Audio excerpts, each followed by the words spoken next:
एक छोटे से गांव में रामू नाम का हार्डवर्किंग किसान रहता था।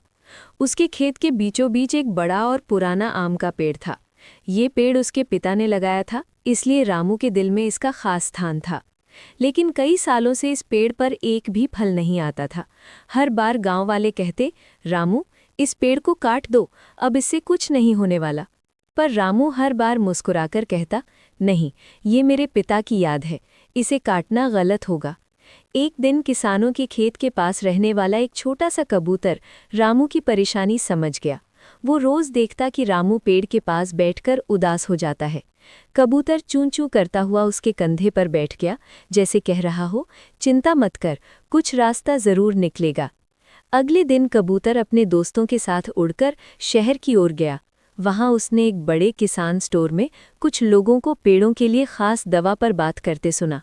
कबूतर ने दिमाग लगाया, अगर ये दवा उस पेड़ पर डाली जाए तो शायद फल आ सकते हैं। वो फटाफट गांव वापस लौटा और अपनी चूं-चूं की भाषा में रामू को इशारों में समझाने लगा। रामू पहले तो नहीं समझा, लेकिन फिर कबूतर उसे अपने पंखों से रास्ता दिखाता हुआ स्टोर की दिशा में ले गया। स्टोर पहुंचे तो दुकानदार बोला, ये फल बढ़ाने की दवा है, इसे सही मात्रा में डालना। रामू ने दवा खरीदी और कबूतर की मदद से पेड़ पर छिड़क दी। अगले ही दिन चमत्कार हो गया। पेड़ की सूखी डालियों से छोटी छोटी कलियां निकल आईं। तीसरे दिन पेड़ पर दर्जनों आम लटक रहे थे। एक हफ्ते में पूरा पेड़ सुनहरे आमों से भर चुका था। गांव वाले हैरान थे, इतने आम, ये कैसे? फिर तो आम पेड़ से इतनी तेजी से गिरने लगे कि किसान के आंगन, कुएं के पास, खलिहान में हर जगह आम ही आम थे। रामू रोज सैकड़ों आम बाजार ले जाता और अच्छे दामों पर बेचकर अमीर बनने लगा। उसके चेहरे पर खुशियां लौट आईं। कबूतर भी खुश था कि उसकी मदद काम आ गई। लेकिन चमत्कार यहीं नहीं रुका। आम कम होने की बजाय हर मिनट बढ़ते ही जा रहे थे। पेड़ रुकने का नाम नहीं ले रहा था। खेत, घर, आंगन, सब जगह आम का पहाड़ बन गया। घर के अंदर चलना मुश्किल, खिड़कियां बंद होने लगी। आमों की वजह से उसके बर्तन, फसल और सामान दबने लगे। रामू की खुशी अब डर में बदल चुकी थी।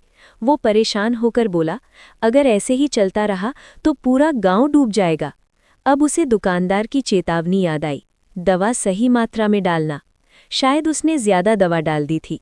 आखिरकार कबूतर के साथ वो फिर स्टोर पहुंचा। दुकानदार ने उसे फल रोकने वाली दवा दी। रामू तेजी से घर लौटा और पेड़ पर दवा डाल दी। कुछ ही देर में आम गिरना बंद हो गए। पेड़ शांत हो गया। लेकिन रामू जमीन पर बैठे बैठे रोने लगा। इतने आमों की वजह से मेरा घर और खेत दोनों बर्बाद हो गए। ये क्या कर दिया मैंने? कबूतर उसके पास आया और धीरे से बोला, अपनी चूं-चूं भाषा में, गलती इंसान से ही होती है, पर चिंता मत कर, हम मिलकर सब ठीक कर लेंगे। रामू रोना बंद करता है और कबूतर के साथ मिलकर धीरे धीरे आम हटाकर अपना खेत फिर से साफ करता है। इस बार वो सीख चुका था, किसी भी चीज़ की ज्यादा मात्रा अच्छी नहीं होती, संतुलन ही असली